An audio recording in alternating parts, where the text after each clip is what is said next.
Welcome to the Real Life Buyer podcast. In this podcast, you will hear interviews with business owners, entrepreneurs, thought leaders, authors, and technical specialists in their field. These professionals will hasten your development, accelerate your career, and broaden your business know-how. Now, introducing your host, Dave Barr, interviewing with a purchasing twist.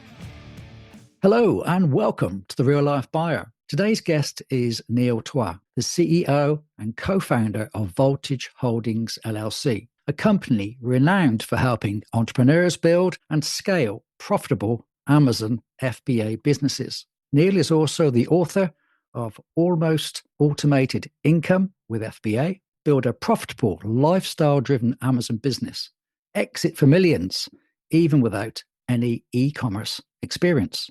And he's also the host of the High Voltage Business Builders podcast. With over a decade of experience in e-commerce, Neil has guided clients to generate seven-figure revenues and achieve life-changing business exits. In this episode, we'll uncover Neil's proven strategies for transforming a business idea into a scalable, profitable Amazon FBA enterprise. We'll explore how entrepreneurs can leverage automation, avoid common pitfalls, and maximize profitability. And hopefully, Neil will also share his insights into emerging trends in e-commerce.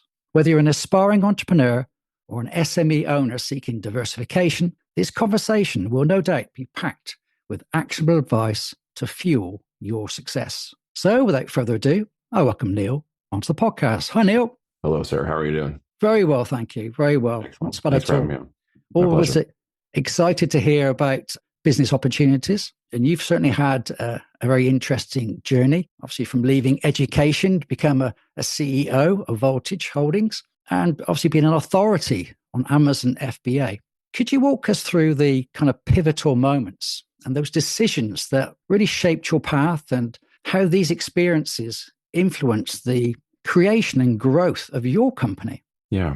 Well, as I didn't have an experience in physical products growing up, and I didn't grow up in an entrepreneurial household, it was something that's taken a half a lifetime of journey to get to the place where I'm at now. It doesn't really take you that much longer anymore due to systems and changes and access to knowledge and information that I had to fumble over because there wasn't any of it. And when I discovered the internet, if you will, because it sort of discovered me during my college days or university days, I realized that the goal of becoming a musician was probably not going to make me as much money as becoming a businessman. So I jumped out of college and kind of rode the corporate train because that's where the money was. At that point, I jumped into a startup called Sprint PCS, which was launching the first mobile phone. And in that startup, we launched from 5,000 or so employees up to 80,000 employees. It was a crazy time to watch that growth happen inside the mobile cell phone industry and see all the phones coming out and the technology and the infrastructure and just the speed at which that was occurring was crazy, right? And the internet was a good component of allowing that to happen. And then that just led me as a really good practitioner in the knowledge management space and the information gathering and data gathering and consolidation and execution of all that. In long story short, IBM kind of came in and saw what Sprint was doing. And one of the partners there and I worked together about a year on a project together. And afterwards he said, hey, why don't you come do this with me? And so he hired me into IBM. And so by the time I got to 2007, I was kind of like, now what? What next? Like, do I want to keep rising the corporate ladder? I really didn't want to be here in the first place, but I came there because that's where the money was. And that's where the knowledge and was being spent and you had to learn and people were doing it. And there wasn't, again, education and there weren't degrees and you just had to go learn it, right? And I figured out very quickly, it's who you know that gets you there and what you know that keeps you there. And in that relationship driven aspect, I said, okay, I think I can build a business around this if I can keep driving relationships. And I was really naive because I didn't realize the amount of hats a business owner wears when you're protected in a corporate environment, and then you have to get out on your own. It's like, well, oh, now you're doing everything. Oh, well, look at these taxes don't get handled for you. And you have to understand who to trust and what to do with the taxes and all this stuff. And it just becomes a massive learning curve, especially if you go out, yourself. And so long story, I got through, the learning processes of that. And in that change and pivoting and positives and, highs and lows, I ended up in more of the digital online space. And then in the affiliate space of products that were not mine. And then I led to that led me to creating products that were mine. So I could kind of control the whole thing. When I didn't control the pipeline, I finally controlled the products. And that was kind of the last piece of, the last nail in the coffin, if you will, or the last piece of the puzzle, or probably better analogy. Last piece of the puzzle. And when I figured that out, it's kind of like, well, I own the whole thing. I own the product development. I own the cycle. I own the marketing. I own the business. I own an asset. As I built this up, this became an asset. And the realization was I was building brands that had intrinsic value in them and they were worth something. And in years after growing them, they could be, sold. And in that process, really learned a mechanism by which we build and sell these companies. And now we're acquiring them. So it's kind of gone full circle through the, if you will, the Kiyosaki quadrant, now into business investment as the leader of Voltage into operations and purchasing and acquiring and building. So as we kind of incubate products in Amazon FBA, which means we go to market and we prove, can we sell them in the largest marketplace in the world, the .com of the United States? And then can I take it to places like Shopify? Can I take it to direct to consumer channels? Can I take it to retail? Can I take it to Shopify? Can I take it to other locations and create more of a holistic halo effect in my business, which increases the value? It starts with Amazon FBA in my world, because that's where people are buying all the time in 30 seconds or less. And if I can get somebody to buy something on that platform and learn how to do it into repetition and growth, of course, doing it with profitability is most important in the business, then I can take it to mass market. And here we are. I've been on that platform for about 12 years, building and incubating brands and then taking them out to mass market. Fantastic. Out of curiosity, what's your music genre? What could have you become? Yeah. So, what could I have? That's a great question. I love the classic and ensembles. I went all state in Oregon and played the trumpet and classical. And then I really found my love in jazz. And I got a full ride music scholarship because I played both classical, jazz, and marching band when I went to college. So I was teetering the line of all that. And I was in music theory, which would have led me mostly to, probably education. I most likely would have ended up being a teacher. Nothing wrong with that. We need some really strong and great teachers in this world, absolutely, to raise the kids up. But that's ultimately, I joked that I would have lived in a van down by the river, which back then wouldn't have been so cool. Today it would be like super cool. So I just missed the window of time in relevancy to that trend. But yeah, I really ultimately loved jazz. Miles Davis, Wynton Marsalis, Dizzy Gillespie, some of my icons that I followed into music. And absolutely loved it. To still play to this day, usually on holidays and other things. I don't play as much, and the trumpet is more, but I play like ukulele and other instruments. Yeah. Yeah, that's brilliant. My wife's a musician as well, so I kind of understand and relate to the things you're saying. She plays classical music predominantly. Yeah. Well, music is so powerful in the mind and unlocks so much creativity. And I see it in my kids. I have 4 daughters, and they're all very musically inclined. And some have a little bit more affinity for it in terms of doing it on their own than the others. But they definitely have the love of music. And my wife was a musician as well. And with that, the creativity and the thought process and critical thinking and imagination and creativity go off the charts. And when you take that into the learning world, they just want to consume learning and they want to do things. And with it, we homeschool them all. So we're always around them in terms of what they're doing. And with that, we can kind of pour into their creativity and have them understand things so that maybe are a little different as we mentor them and grow them up as kids and to adults. And they're teenagers now. The youngest one is 11 and the oldest is 16. So they're all very close together.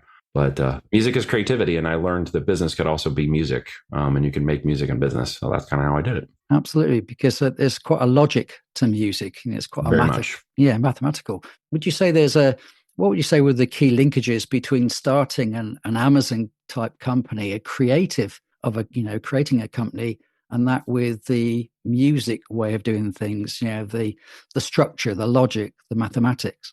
Well, there's precision in music, as you know.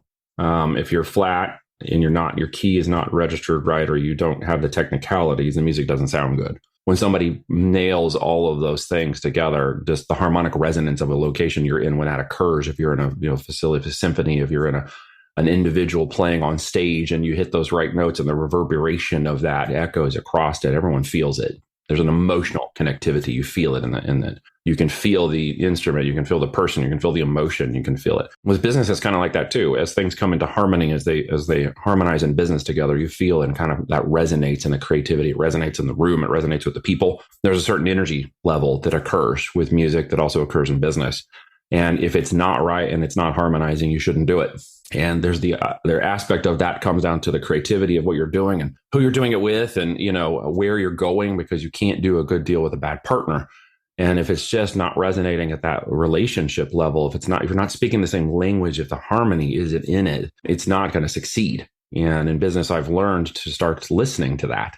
listening to that resonance, that frequency. Is this in alignment? Am I forcing things, or is it actually working? There's the technical aspect of the business and finance and operations component that has to be on point, because you need to know where your metrics are, and you can't run a business by gut feel. And then there's the creativity of the flow of a brand and the products and the way you do images and graphics and the way you kind of to present this entire thing, this world to the world, this narrative. And that has a lot to do with the creativity of how you feel about it and how it flows and the emotions to it, right? And all the way down to the commercials you might do in the 30 seconds you make of these movies that are meant to move somebody to buy your product, right? If they say if they're crying, they're buying. So the goal is to get somebody really to hit that frequency, to get that chill, and to see that image or the graphic or the video and go, wow, that's that. I need that. I want that. That resonates with me. And so music has really played a part in the idea of how these brands grow and how this business grows and how I overarchingly move the whole ship forward.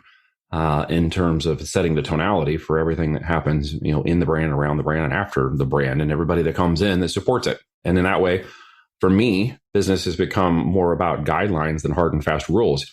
That's where my creativity kicks in. It's where my partner, my business partner for the last 12 years, he is the guy who's the technical. He's very good at the technical. I used to have a friend like this in band. He would just knock the technicality out, and he could win the first chair because he was so technical. But he just missed a bit of the emotion and connectivity because he was overly technical. And I felt like I could grasp the creativity side. I could grasp the emotional side more, but I was just not as strong in the technical. And that's kind of a lesson in life for me. It's always been that way, down to like typing. Like I have tons of typos still, even with spell check and stuff. And I'm like, this just pisses me off because I can't fix it. But at the same time, that's just part of my creative brain going and caring less about the typos and more about the message. Yeah. And some people don't resonate with that because they're grammar Nazis and they're like, you must be an idiot because you don't know how to spell. It's like, well, I didn't do it on purpose. But that flows into the business. And, I realize because of his nature and person and others that are like him, there's nothing wrong with it. Of course, it just, they see things more like, to the point. They see things more tactically. They see things more, you missed this mark, or you didn't hit that note right. And it's like, well, that's okay. It's all creative. Yeah. It's all guidelines. There's no hard and fast rules. Like we can make this work. And, that ends up being my wife too. I have my wife and Katie, and we've been together for a long time. I'd say, 20 years together, 18 years married in March. And she is also, she's an RN by trade, a BSN, went through school and has a very, this is meal leaders. This is the way you do things. You can't overdose people. You'll kill them. This is a process. This is a procedure. And I'm like, I get it. But everything's creative. Everything has guidelines. And it just kind of, they balance me out. And because of who they are. And it makes sense, to say that opposites attract, because truly they do. And in business, that's a reality too, through the business, through the dealings, through the people you work with. If you can be creative with them, if you can see the differences in the way they are, if you can structure deals, if you can envision the opportunities, especially around products and physical products and branding and e-commerce and stuff, for that world, that just really resonated with me. It really resonated with who I am and what's created and the value that's created to the product that you give somebody. And then by process and mechanism, we put in, our procedures, we put in our playbook, we put in our, operational standards that allowed us to grow. And, kudos to my partner for helping us, align and organize that structure. It's very much required in a business at growth, but we wouldn't also be the same size we are if he was the only one driving the business. And it just takes two of us to make it work, right? Not an island to ourselves, right? Yeah. It's really interesting hearing the similarities and your passion actually between the two sides of your brain, the really creative side, the really business focused side, the structured side, and how important it is to get all these things, you say, in harmony and resonance. It is important. Yeah. And I can do the technical if I force myself. I have the technical practitioner. It takes longer for me. It takes more practice. It takes more mindset pushing. It takes more technical energy from me. It doesn't give me energy. It takes energy from me. Yeah, I feel rewarded if I get those things right. However, that's just not where I feel my passion is at. Yeah, it's just not where I'm at. And those are my strengths and weaknesses. And with that, I worked and eventually found, by the grace of God, people who balance me out. Their weaknesses are my strengths and my strengths are their weaknesses, and vice versa. So it's with that, we can help each other push. I get to be the guy that jumps off the cliff with no parachute. We build it on the way down. I'm like, whee! And, my partner's finally figured out to pack a bag and have it ready to go. Because the minute we jump, he's like, okay, we're on our way down. We're building the parachute. We're building the plane on the way down. Like, great. We finally figured it out. You've, it's an incredible achievement to write a book. And obviously you've written the almost automated income with FBA Book. So congratulations on that. It's an incredible achievement in itself. Well, thank you. I give my kudos to the team for their technicality and helping me get it done. Now, a lot of people obviously should get that book. For those, there's so many people interested in e-commerce, that lifestyle of sitting on the beach and selling products so easily as it you can do that. You can do that. Yeah, it's possible. So what would you say to somebody who's thinking about this, contemplating this? Is this the right thing for me? What kind of initial steps would you recommend for those budding entrepreneurs looking to transition or start their life in Amazon FBA? Well, it's a channel of sales that already has baked into the cake. It has people that want to buy products, right? And there are channels like Walmart or Etsy or even eBay that do the same thing in terms of driving an audience together for a product purchase. The thing with Amazon, though, is that it really, with its infrastructure and its technology, it's outpaced the eBays of the world. It is a dominant online player of now, even more so than Walmart. They've just done a really great job with their infrastructure, their last mile, their delivery, their customer support, their return process, the confidence by which customers can use them and know how to deal with them. And having built a 3PL, a private label, warehousing, and having 12 employees, and it was like 21,000 square feet, and we were running trucks every week and having that whole operation under my belt, I very much respect the size and scope and enormity of what they've actually created. It's a miracle the thing even freaking works. So with that, all of that knowledge and information, I thought, okay, well, where's my place in this, and how do we define it, and what do we use this sales channel for? And as they developed a Fulfilled by Amazon, or FBA, which most people don't know was a third-party logistics company, a warehousing and freight company that they purchased and rebranded into Fulfilled by Amazon, which is a separate company that runs in the logistics world. Now it has its own planes, trains, and automobiles, right? And that's grown quite a lot since they built it over the last 12 plus years. But it's a channel by which, people are there to buy in 30 seconds or less. With that, when you put a product in the marketplace with 8,600 units a minute running through that system, and if you do the math, 8,600 is a lot. There's people there to buy your product. And that's one of the biggest problems most people with online have in terms of getting people to buy from them, and it's not just flipping products like on eBay or Facebook Marketplace. It's an opportunity to create a brand, leverage this infrastructure, leverage this large platform that Bezos has. It has its pros and its cons. I'm not a complete fanboy. We can talk about all of that because I'm very pragmatic when it comes to the platforms, all of them, frankly. But you can leverage that as an individual or a small business and get access to this traffic and this customer base and this buyer. And you can put your products in front of them and find out, well, what do they like? What do they not like? And how do I actually turn it profitable and make it grow? And you got to deal with some of their, again, idiosyncrasies, but you have a huge opportunity to reach a customer base of people that give you the opportunity to sell something you haven't been selling before, and actually get it to a place where you could sell it to a mass market of people. You can leverage their brand and then start your brand building off of it once you understand what it is you're going to sell. And then you have the opportunity to build a direct to consumer channel like Shopify and stuff, which is more technical in nature because you have to create the audience conversation in demand somewhere through social media or paid traffic or whatever. And then you have to be able to convert it through your own channel, which is a little bit more technical about how you do this pages and how you write the copy and how you set the technicalities of it up. And things like Shopify help you get a little bit there faster. But just because you built a template on Shopify doesn't mean it's going to convert. So you really have to get through the more technical and tracking aspects. And Amazon does so much of that for you that I don't have to worry about it. What I end up focusing on in my first channel, and what I end up helping people understand is what the heck to sell to this engine that's selling products to people. And when you invert the relationship of a product business, you understand that a product-based mechanism can go to 0 to 100 relatively quickly online. But to get it to 7 figures, you need systems and processes, you need repetition, you need a playbook. And without that, you'll never make it to 7 figures. And, you can understand these mechanisms, but you need to understand first, you're selling to an AI engine now. The years ago, we're selling products to people, but you have been selling information. You've been selling data sets to an AI engine for a long time. And if you don't understand how that works, you won't understand what the engine wants from you, when it wants it and how it wants it. And if you don't give it and you don't play right, you're basically fighting with it the entire time. And fighting with it is not going to get impressions and clicks and people buying your products, so ultimately what you want. And so many people end up fighting with that system and don't realize how much they're just pushing and tugging against it as opposed to giving it what it wants. So we don't sell products to consumers. The engine sells products to consumers. We sell data to an engine. And if it believes we have the best data, it will sell more of it to the customers. And when you start to invert that understanding and relationship, it's like, what are the things I should actually be doing is figuring out, is it profitable? Right? I should actually buy the numbers and determine it's profitable. Beginners don't always understand this. They're running a lot on gut feel and emotion. They have a high of emotional cycle, growing of change that's, interested in growing. And I want to make this work and I want the money, and all the hopes and dreams kick in of what if it works? What if I could stay at home? What if I could homeschool my kids? What if I could, be a stay-at-home dad or mom? Or what if we had more time to do things? What if we had more money and I didn't have to worry about the bills? And what if, right? Or what if I had a new revenue stream of opportunity that overtook the other ones? What if I didn't have to do real estate flipping anymore? Or what if I didn't have to invest in Truro cars or, some other type of mechanism? What if I could take this capital and invest it in another location and maybe it works differently for me? At different levels of growth, e-commerce is an opportunity for everybody. I have 19-year-old high school dropouts and, fighter pilots from the military. I've got state reps and franchise owners and doctors and lawyers and, everybody in between.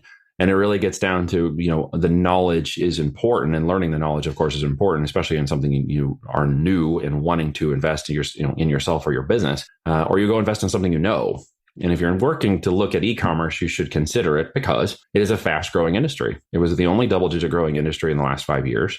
To the magnitude that it is. It was a hyper-growth situation during the COVID period when a lot of businesses shut down and had trouble. We were scrambling to get as much product as we could because the growth was off the charts. It does allow freedom for family, what I call the 5 Fs. The faith, family, friends, finances, and freedom, the 5 Fs, those come out of understanding that the profits you get from this business aren't just around the monetary aspect. It's about building something that is yours, something you teach your kids, something you can teach other people, something that can become an entire lifestyle.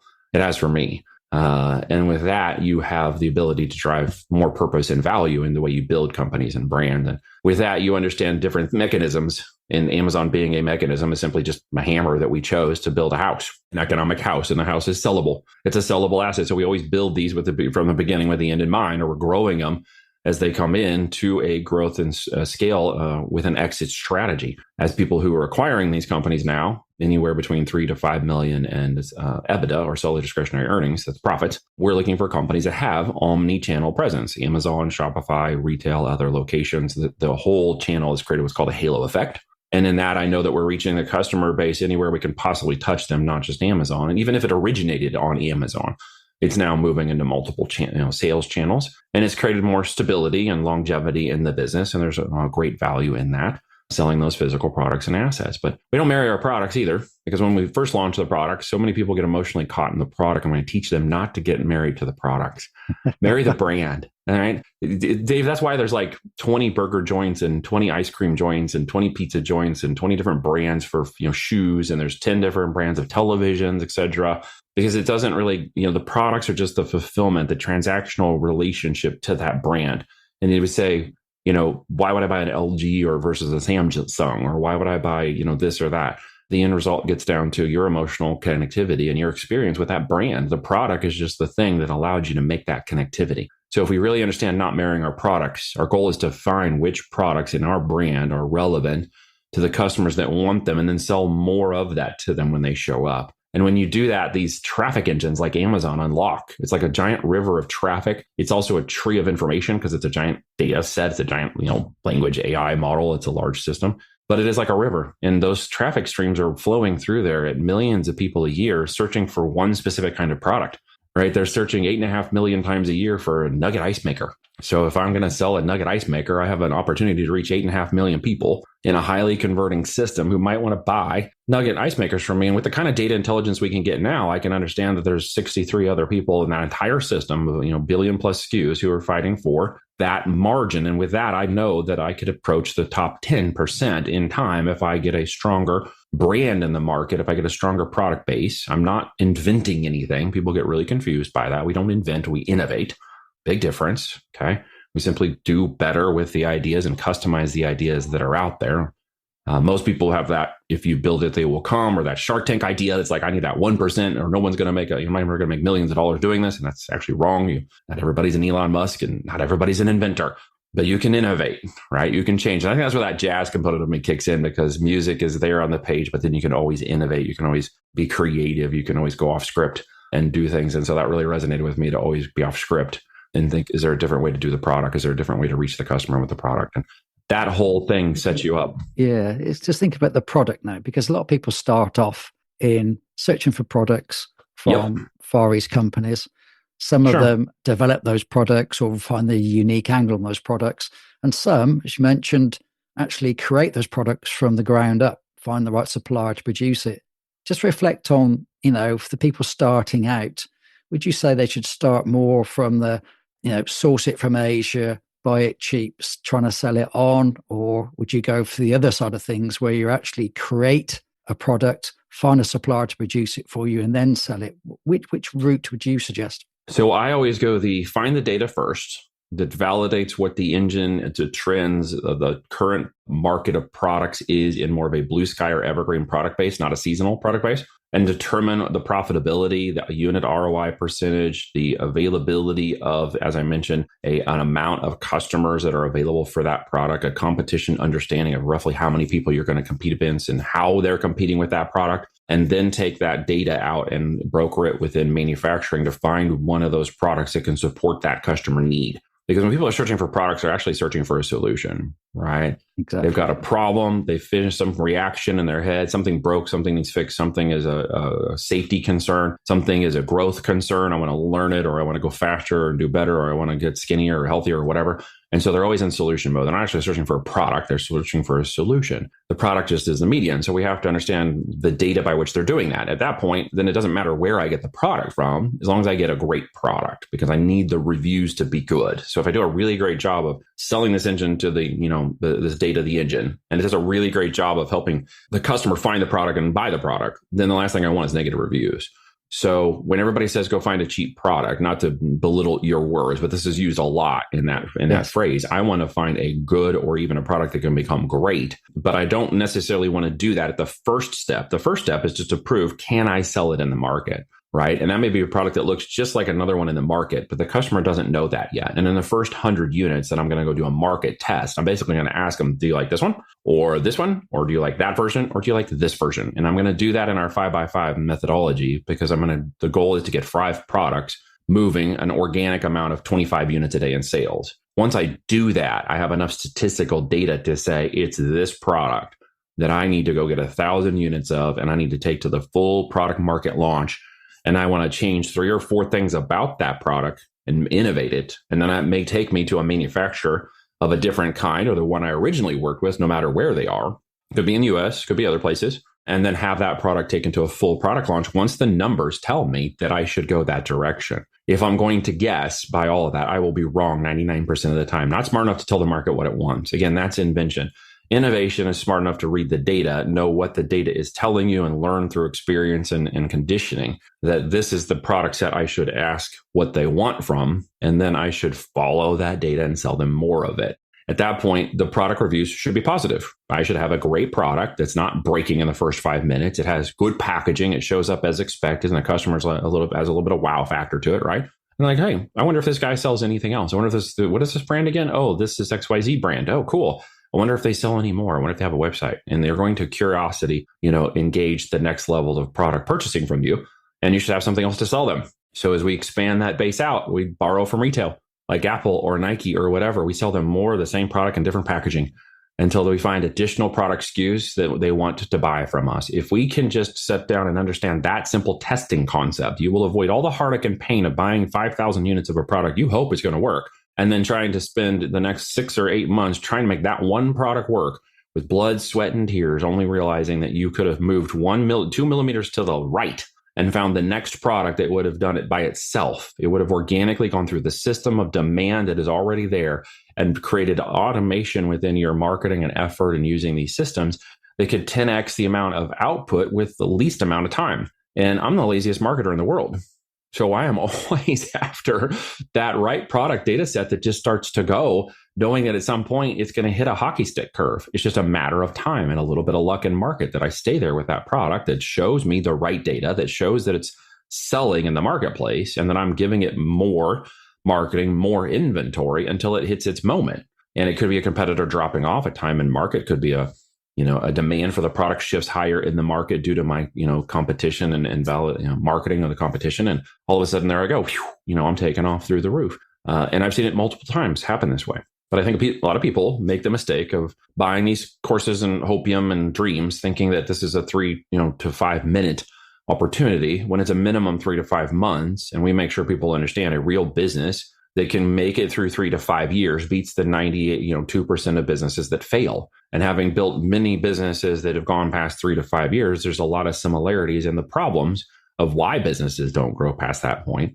And why you have to obviously understand the basics of what I'm telling you, the fundamentals of business, in order to understand the money and the metrics and the time and the energy and attention that go into making that business sustainable past 3 to 5 years. Yeah. This falls nicely into the pitfalls that people fall into. There's a lot of pitfalls. Perhaps they're not analytical. They don't look at the data. Perhaps they're not business aware. Perhaps they get too passionate about the product and it must sell because of. They don't do the market testing. What are the key pitfalls you would say that people should be aware of and try and prevent them falling into? Well, when I have individuals who want to work with me, I give them a DISC assessment, a DISC assessment. The DISC assessment profile is not a INFG Myers-Briggs, how do you feel, about flowers kind of test. It is mostly around the idea of your aptitude in business, whether or not you're dominant in the business or your secondary dominance in terms of following somebody. I do really great if I'm a second person. I can be dominant in my control if someone else is there to help me. Or I'm an influential person, could be an influencer or somebody who does that kind of thing. Maybe I'm better at podcasting. I like to speak, or maybe I'm better at YouTube channels and videos, and I like to do influencing, that kind of stuff. And I don't really like the tactical stuff. I don't really want to mess with it. Or you might be more of an S or a C, a stable or conscientious person who understands daily, weekly, monthly processes. You have worked it in a job, you worked it in a business, you have a business already that does some of that kind of stuff. So for you see the understanding of creating a more of an operational business that has a strategy of multiple products and moving e-com into the market, but it does have tactical things that occur every day, week, and month. And you've got to measure the metrics, and you have to work with manufacturing. And, you should have an aptitude with computers. That's helpful, but you also don't need to know Photoshop, because there's plenty of great people that can do that. And you don't need to know everything about AI, but you do need to understand it has an applicable place in business now and how it can be utilized. And you really have to have a desire and a burning desire to be trained, to want to learn that knowledge, to decide that this is a kind of business model you want to do. And no matter what, you're going to get it done, because that tenacity and perseverance will outweigh any intellectual ability you have, any IQ you might think you don't have in this process. You will learn it over time. If you think you're so smart that you don't need help doing it, you will fail. I will tell you over and over again. My highest level thinking individuals are my biggest failure individuals. My moderate thinking individuals who realize, well, I'm smart, but I'm not like rocket science smart, but I'm also not the dumbest brick out here. And I'm not I'm a little more than the sharpest tool in the shed, but they will be the ones who work and are tenacious and get it done, and are the ones that actually see the results and success, because they put in the effort of understanding and learning. They know that execution, and even failing up and failing forward in the execution, leads to the experience thereafter. Right? And experience thereafter is a business that is a going concern that is making profitability and hitting them in the right direction. Right? They know that that's possible. They just know it's going to come in time when they work for it. And they understand that wisdom comes through that execution and experience, that they can't just glean it and have it and just say they don't trust it or don't understand it. Those are the individuals in the middle who really go in and they do the work. They trust the process. They operate until they see their own results, and they become successful because they're willing to follow, right, before they lead. And those are kind of my highest performing individuals. And it's a group that's kind of a unicorn a little bit. They're somewhere in the middle. And that's why I don't have a course or a program, because people get caught up in the idea that they can become an influencer of products, and it's going to be really easy if I just get on and make videos, and I don't have to think about all the finances and the business and all that stuff. And then they fail at it because they don't know those things and they haven't been willing to learn it. And then you have the other people who are somewhere down at the bottom, and we won't even go there, but they probably shouldn't have been starting businesses in the first place, because business is not for everybody. It is a bit of a war zone. You have to be willing to fight. The biggest thing I tell people about business is we're problem solvers. At the end of the day, all we do is solve problems for other people who need products for their solutions, or for the business itself to keep it moving, to come to problems. We've had problems. Amazon is like not the greatest at its current systems of management, let's say, when it comes down to the seller central performance. You can have a jerky situation like we've just battled for the last month, when someone made a false copyright or a DCMA takedown claim on our listings on Amazon, saying we copied their content, when in actuality we didn't. And we had proof that they actually filed their request, then updated their listing to match our copy so that Amazon would look at it and say, oh, you stole their copy, and then take us down completely offline. Now, they didn't manage to get us completely offline because we had validity. We got legal involved, and we proved, and they put the first two back online, and we're waiting for them to put the second two, but we've been out for a month because someone made a false claim in that system and worked a loophole that caused a problem for us, right? Now we're going to close that loophole and get it fixed, which we are. And then I'm going to go after them because I'm not going to let them do that to somebody else, right? They did it to us. It's done. The whole goal was to get us to be down, right? To remove us from competition, which is totally unethical. And then to not have proof that they could support or substantiate it. They just knew that when they did that, they were throwing us into Amazon's customer support hell, and that we'd be stuck in there trying to prove that we didn't do anything. And then we would be out of the market for a while. And that was the goal ultimately, knowing they couldn't ultimately defend the claim because it was not right. And we had proof that it wasn't. But that kind of crap happens, and it's solving problems, and you have to deal with it. It happens to everybody in business in some way, some shape. I've had my, paid traffic accounts on Meta get taken down for reasons that are just stupid because they have a dumb process there too. I mean, it's just business on the business of world and is a problem when you're operating in the world. You could have the same thing happen with your own host. I control all of my stuff. That's why I don't sell on a platform. Well, your whole website can go down because if you're not hosting it on your own servers and your own server farm with your own internet connection, then you don't control the whole thing, and that's just naive. So you take these tools and you use them properly, right? You use them in the best way you can. You choose the best tools that you can, and you work with them as much as possible, and you build the house. Doesn't matter necessarily whether you like this kind of hammer or another kind of hammer, or you prefer Milwaukee over DeWalt. At the end of the day, they're all tools that are going to build the house. It's just in the right craftsmanship and the right skill set, it will actually become a great asset. And these can become great assets. You just have to work them properly. Yeah, you mentioned some things there about risk as well. Oh yeah, risk to reward ratio. There's some scary things you just mentioned, but there's of course people perhaps are not aware of the structure that Amazon expects of you, the procedures and processes you must follow, how Correct. things should be packaged. There are going to be charges. Amazon, funnily enough, makes money out of this. So they're going to charge you for their services. Yes. Amazon charges you the most fees ever, and they're the worst, for charging ever, and you shouldn't sell on that platform. That's some of the most naive stuff I've ever heard, right? Being led by naive marketers who want to sell you something. In the end, they don't want to tell you the truth. And the truth is that Amazon has fees. Oh, no. Yeah, you sell on their platform, they have fees. But Neil, they take like 40% of the sale of a cost of a unit. Yes. Why? Because they have infrastructure and cost and marketing and returns, and you're using their platform and their customers they spent to bring in, and you're using all of their backyard. Okay, they charged you a fee. Well, if I go over to paid media, okay, and this is the biggest lie I've ever heard. Well, I'm just going to get all this organic traffic. Well, if you could do that, why not just go do that now? Why wait until later if you think it's so easy? Because it's not that easy to go get all this social organic traffic that everybody thinks is out there and convert it into a selling position. Okay, it's very difficult. And that's a lie that's being sold too. It can happen in time with the right message and narrative and a number of tests that help you define it, but it doesn't just happen overnight. So you have to pay for traffic to get things moving more quickly. Okay, you got to buy media on one side and you got to send it to your website on another. And if you're using places like Meta and that kind of stuff, you have to get the campaign set up. You got to get the right metrics managed. You have to get the management of the campaign structure down correctly and find the audience that is inside those, inside that data. And you have to get it to return a customer to you who actually wants to not just click, but actually buy. And there's a bit of technical and nature that has to occur in all of that effort. And most people don't always understand how much that's going to cost. We will spend a minimum $30,000, $40,000 testing through advertising just to figure out how to make a single sale sometimes on those channels before we get it right. You may be running $50,000 a month on revenue on a Shopify store and spending $15,000 to $20,000 or more to do it because you're trying to figure out how to dial in the conversion of that customer. Well, that's more than 30 to 40% the cost of a unit good. So, and then you have to convert them at 2 to 3%. If you're doing great, you'll convert them at 3%. If you're doing average, you'll do it around 2 to 2.5% on traffic. So you have to go through every 1,000, impressions to get down to your clicks, to get down to your sales, to get 2 to 3% of those people to convert for you. And that's really good. On the Amazon side, I get it at 10 to 15%. Right? Because of the mechanism and system they built in and a high level of brand value and their clickability, it's 10 to 15%. So it's really not comparable in terms of my ability to convert somebody on Amazon for that 30 to 40% than it is to convert somebody on a Shopify store for that 30 to 40% and all the cost weighed over that. So in other words, there's lies being told about certain platforms, and all platforms have problems, but at the end of the day, you're going to pay one way or another to be a part of any of them. Yeah. So you need to, we say in the country, you can't ride two horses with one ass.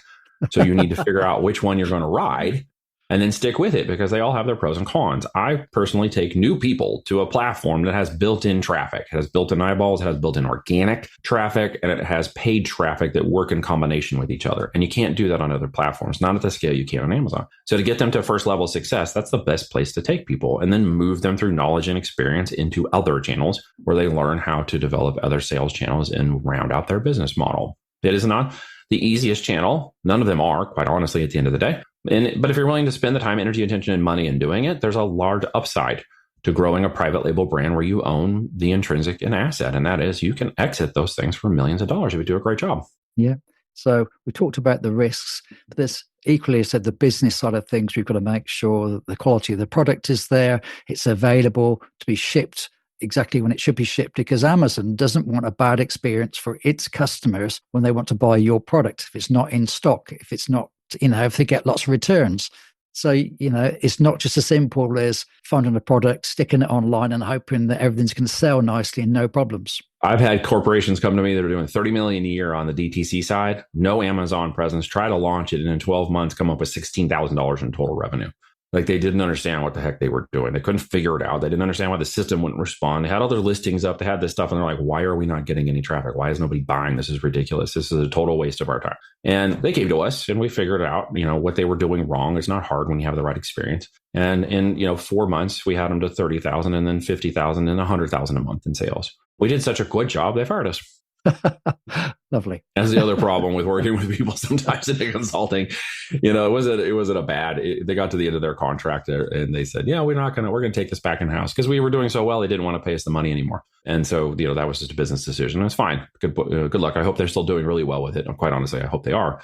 But it is not just a system by which you throw up things anymore. I mean, that was 12 years ago. All right. We're in today here. And if you're watching this and you have tried a course or a program in the last 3 years, and it does not feel like it's up-to-date information, that's because it is literally changing week by week right now.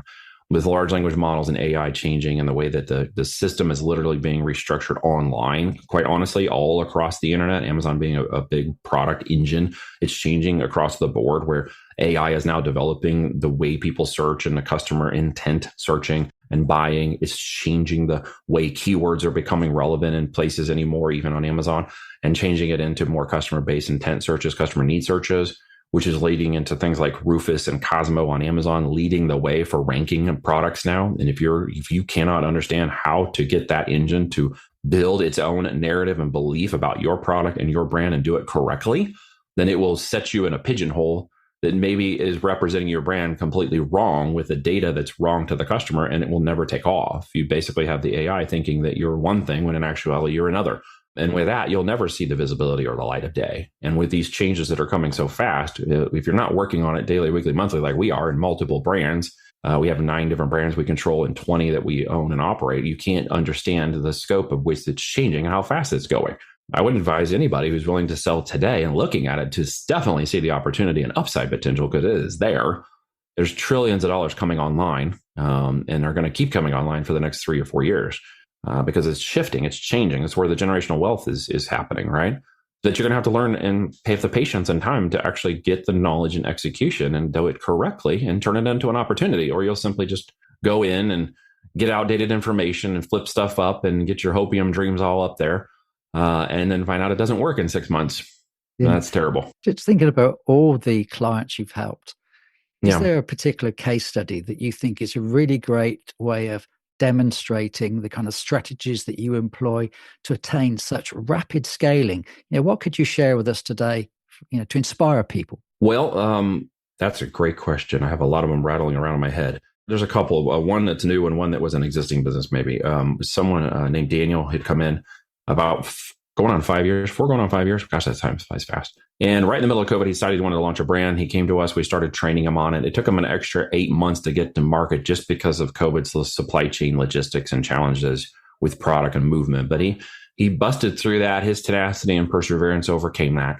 As a golf course manager and a degree in theology, he had no experience in e-com at all. He had experience a little bit with the online world due to his wife being a great seller in the young living space and the online world with that. But that is a completely different business model than the one we run. And so she was the influencer, not the product peddler. She was very different. So he had to learn how to become the guy who also did the marketing and the engine and got the product manufacturing and stuff done. We taught him every step of the way. And he locked into a brand and they worked around the table as a family. They did this as a whole unit, which was really cool to watch. And they used some of their family and friends to kind of help get things moving, just to get the thing off the ground. And so fast forward, he's done a great job of managing the business, a great job of being coached and listening and learning and understanding, and has taught others now to do the things that he does. That brand in 5 years has grown to over 10 million a year in sales. I think he was closer to about 14 million in sales this year, if I'm not mistaken. And it's been a great brand. It's been a great ride. It's been a lot of fun. He's opening additional channels now so that he can move it into a saleable position. And it will create a generational wealth opportunity for his family when he exits. And he came from zero, no experience whatsoever. He watched a virtual live summit with us and joined the program, and then came and just crushed it. We did a few years of one-on-one coaching with him and mentoring. That's kind of how we help our folks. We got into the trenches and helped him make sure that everything was done correctly. It's a great story. He did the work, and kudos to him for putting the effort and time. And obviously the risk and reward ratio was him capitalizing the business and putting the money in necessary to make it go. And so he did the things that were necessary to make it successful, and it grew extremely fast. I had another individual who came in who was already running an account on Amazon. He was doing about $30,000 a month in revenues, but he was spending around 25 grand a month to do it. So he was barely making it run. And he knew that it was not profitable after taxes and paying himself and everything. He had got that up in about 6 months into the process and realized, I either need to get serious help with this thing or I need to quit. And I know a lot of sellers get to that point when they reach this kind of frustration. Many Amazon sellers end up at this place, mostly because the knowledge gap of the course and training program, it does not exceed the actual business knowledge and experience required to get to the next level. And he came on one of my shows and listened a while and did his due diligence. And for a few months, he poked around to see if we were legitimate. And when he did finally sign up, he said, "Hey, I think you guys are real and true." And I'm like, "Well, I know that, but let's go see what we can do." And he said, "I really need to get this thing turned around in the next 5 to 6 months." I said, "Okay, that's a great window of time to turn this thing around. Let's dig in and see what needs to be done." And so what it really got down to, he had a lot of great things with his brand that he was doing right. He was just missing a couple of key components. One of them was his understanding of strategy and how to apply that strategy to his business and profitability and the fundamentals of business and bookkeeping and just the aspect of running his business correctly by the numbers. So that was one of the first things we taught him. It's really shifted his mindset, right? Away from thinking tactically at the product level and ranking and doing all these off Amazon things to try to manipulate the engine, which was wasting a bunch of time and energy and not required, down to just focused intent on specific numbers every 7 days, every 21 days. Are you seeing these things? And keep tweaking these things, watching the algorithm, watching the changes, doing these other things when the algorithm responds this way. I've had enough experience with it. We could teach him how to do that. And all of a sudden things started to shift around, right? The second thing was in really understanding how the whole thing works tactically. How does the system actually work? What does the engine want from him? And what was he doing wrong with it? And what happens is a lot of times people don't understand, again, this is a river of information running 24/7 on a specific vertical in the system down to the product. Hyper relevancy, someone coming in and wanting a nugget ice maker who goes and looks at the right ones. They look at the price point, maybe they look at the intent, they look at the value of the product. Sometimes they're not always price sensitive. Sometimes they're not always review sensitive. They hit add to cart, that shows up. They love the product. They give it a review. Bam, that's like a hyper relevant time. And it's just a channel of traffic run at 24/7. And if you know that channel exists, but you're over here yelling at the stream, "Come over here," and you're throwing things at it and you're saying, "Come over here, look at me," and you're not actually moving yourself closer to that stream of traffic, you're not going to see the wins. And that was kind of him. There's a stream of traffic with his products. It was flowing 24/7 and it's not budging because that's the hyper relevancy aspect of that platform or the intent of that customer. And he's over here yelling at it like, "Hey!"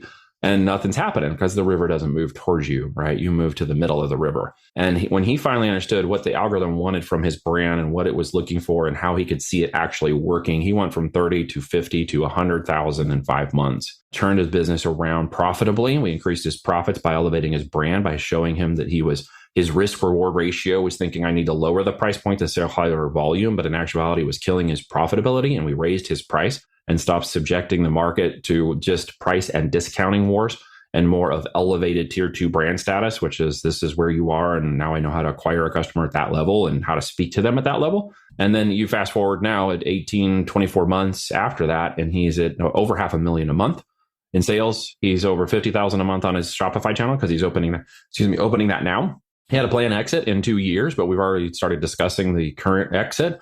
at about $6 million a year, in which we're going to talk about acquiring it and getting him to $15 million in 2 years and having him come along for the ride. So he's in the process of talking to our guys right now about a structured acquisition where we can step back into the business as owners and help him run the operation controls and grow this up to a higher exit. And he'll kind of double dip on the exit. So we're talking to him right now about that process. That's incredible. Just give us a sense of the kind of commitment people need in time and possibly money. If they're starting out relatively new, what are your expectations? This is not for the faint-hearted. No, business isn't. So what must they be prepared to give up in some respects? Time is a question that I always like to ask back. How long is a piece of string, Dave? And it's relative to whatever length you're going to cut it. If you cut your string too short, the old saying, you're cutting yourself too short. The end result is give yourself whatever time is necessary. When I jumped out of a business that was controlled and structured for me, as those of you who are in the W-2 world will understand this. You don't know every piece of the business, or you don't ever, operate every piece. You operate your section and realize it's a part of a wheel. You're part of an engine that runs. You're one section of the whole thing. When I stepped out, I didn't quite understand all that. It took me a few years finally to realize, I have to see the whole picture. I have to run the whole business. I have to understand the whole thing. And so with that, I had to understand the pieces and components I didn't know, and I had to go learn them. So it was going to take me whatever time was necessary to get the knowledge in my belt and hire the people and do what's necessary to find that. So with that, I also had to realize that we needed to restructure the way we were doing our life in order to give me the time to do that. And so I went to my wife, and we, God bless her, she's a great partner. So she's just like, honey, whatever you need to do, we'll do it.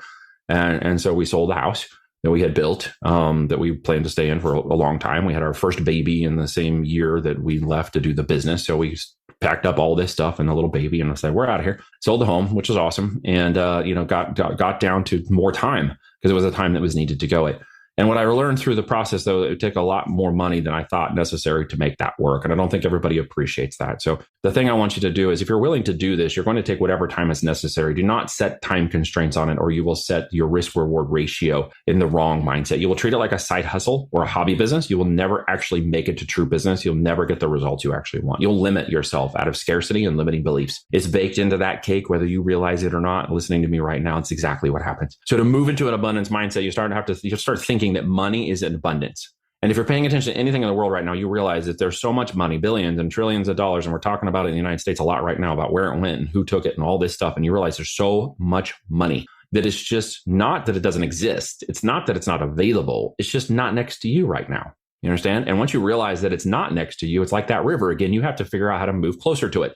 So as Mark Cuban said, if you don't have the resources, you have to be resourceful. So one way or another, if you're going to get this done, you have to find the money that's required, and you're going to take whatever time is required to get it done. Time is the only commodity we ever have that's the most precious. So use it extremely wisely. If you keep putting it off into the future, time will eat you up. You will wake up, the next month will be here, and you'll never have gone and even tried to get to your goals. That's part of that risk reward ratio. When it comes to capitalizing a business, what I learned finally was, if I'm really going to capitalize a business, I've got to do it at a big scale. Okay. If I'm going to compete with the market now, if I'm going to get into any kind of business in this world right now that isn't so net new, no one's ever heard of it. And by the way, the internet's been on for a long time. Okay. So all these business models have been online for a long time, and they've only been maturing more and more since you haven't gotten involved, which means you need to know exactly how to deploy the capital, okay, at whatever level it's going to be, and the right mechanisms, the right revenue generating activities, so that you don't lose the opportunity that you seek to go get. That means for us, anybody who joins what we do in our Voltage Business Builders needs at least a minimum of $25K in capital to deploy into the business. Minimum.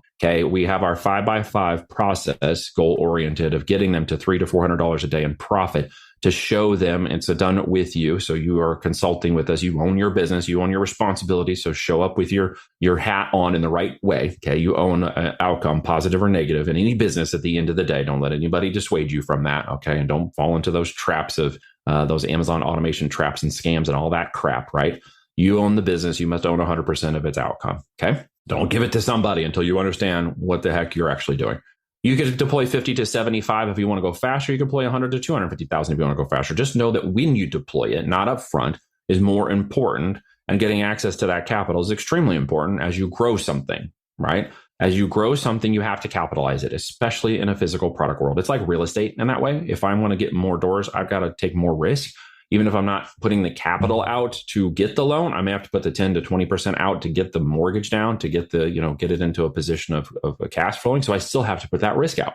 And that's an inventory level. We're in a physical product inventory level. So to grow these, you have to capitalize the inventory. And not everybody really appreciates or understands what that means. So they can get selling and get maybe like David 3 or 4 or 5 months into this thing and then realize, well, the business is now telling me I need 75 grand to market and inventory these next level of products. And it's not that it is a hard and fast requirement. You can choose not to do it and the business will slow down or die. You can choose to take that risk to reward ratio and say, okay, I'm going to incorporate that into the business. I'm going to get that next level of inventory. I'm going to go after that marketing because everything tells me I should. It's already working. I see it happening. So I'm going to take that next level of risk. And if you can't do that, you won't become a David. If you can't do that, you won't become a Daniel or a Katie or a Matt because you won't be willing to take the next level of risk in a physical product business. And then you have to, again, you got to think about money very differently. You have to think about it like a tool. If you hoard it, it builds nothing. Okay. You can hoard a bunch of hammers. They're not going to magically go out and build a house for you, right? You can take a couple hammers or 3 or 4 and get a work crew and go out and build an amazing home that's worth a lot of money. But you have to be willing to get out there and actually get it to work. And money and time are just the 2 aspects of the tools that are required to build these businesses. Brilliant. Now, before I ask for very brief, my last question, how do people understand more about your teachings? There's obviously the book to go out and buy, but where else should they seek you out? Well, if you're a reader who wants to learn and understand the book, it gives you 15 chapters of guest experiences from my podcast around the 5x5 structure, talking about finances and money and research and the business mindset and wealth creation and building wealth and keeping wealth as a part of that, as well as the case studies and processes by which we do it. It's a strategy guidebook. It's not a tactical guidebook because, guys, at the end of the day, tactics can be taught, like I said, to a 19-year-old high school dropout. Okay. So at the end of this, it's not about the tactics of an e-commerce business. That can be trained. It can be built in. It's not where the money is made. It's made in the strategy. That's why I wrote a strategy book, because when you understand the strategy, you understand your time and capital deployment correctly, then you can make this a going concern that could actually reach the goals and opportunities that you sought and want as a part of that entire process. Just know that when you show up, if you're interested with us, there's a process by which you will interview with me. You will go through a process of evaluation. Not everybody makes it because they're not qualified to do the things we do at the level we do. And with that, I don't take everybody on. Maybe 3 to 5 people a month if I find them, if they're qualified, if they make it through the application process, because we only invite 3 to 5 people a month to join us. They're very usually high level. We're a conservative group in nature. There's about 279 people at last check this morning that have been in my group since 2019. So I'm only looking to work with the best of the best, or those who really want to become the best of the best. And with that, I have the time and energy and the team behind me who are operators that were trained up in this process, like Daniel, who now coach the other people who come in behind them on the exact process they follow to success. So I have coaches who are like mercenaries who are running businesses today, who then consult as CEO operators with those who want to become CEO operators. And they do it in our Voltage product playbook and follow the same processes and the same software and data we use internally that we built as proprietary data for ourselves to go through our greenlight process and find those products and get them launched and get them tested correctly. You can go to voltagedm.com. Check that out, voltagedigitalmarketing.com. Check me out on the web. My last name is Twa. 3 letters, can't miss me. Voltage, 1 word, can't miss that either. What you won't find is a lot of negative reviews and nonsense about me out there because I keep it pretty tight and I only work with the people that I'm most agreeable to work with who want to work with us. But make no mistake, it's a business. And you're going to run it like a business. If you've been looking for a serious mentorship or a business and you know that you've gone through some of those other, funnels or whatever nonsense is out there and you're like, okay, these all really feel like opium gurus. This all feels too good to be true.